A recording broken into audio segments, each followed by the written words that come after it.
বাংলাদেশ জাতীয় নারী ফুটবল দলে টালমাটাল অবস্থা। কোচ পিটার বাটলারের অধীনে খেলবেন না 18 সিনিয়র খেলোয়াড়। তবে এ নিয়ে উদাসীন কোচ, যারা আছেন তাদের নিয়ে এগিয়ে যেতে চান তিনি। অন্যদিকে মেয়েদের সিদ্ধান্ত পরিবর্তনে কাজ করে যাচ্ছে বাফুফে। পিটার বাটলারের বিপক্ষে যেখানে কঠোর অবস্থানে সিনিয়র খেলোয়াড়েরা, সেখানে প্রথমবারের মতো বঙ্গবন্ধু স্টেডিয়ামে কোচ বাটলারের অধীনে অনুশীলন করেছে বাকি 13 জন খেলোয়াড়। তবে এই 13 জন নিয়ে হয় না পূর্ণাঙ্গ স্কোয়াড, অনুশীলনেও থাকে ঘাটতি। তাই সামনে কি হবে এ নিয়ে নিজের বক্তব্য পরিষ্কার করেন এ ব্রিটিশ কোচ।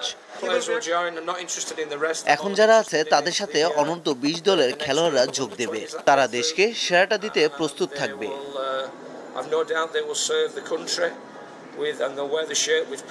সিনিয়র খেলোয়াড়েরা অনুশীলনের বাইরে কোচকে বর্জন করেছেন তারা। এ নিয়ে ভাবার সময় নেই বাটলারের।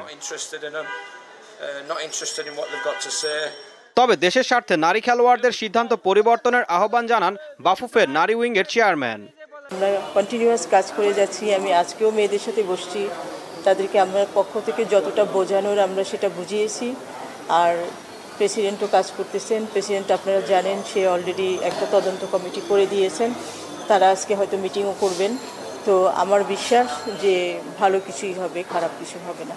এদিকে প্রথমবারের মতো বাফুফে কার্যালয়ে বৈঠকে বসে এই ঘটনার প্রেক্ষিতে গঠিত তদন্ত কমিটি। ঈশান হাসান, দীপ্ত স্পোর্টস।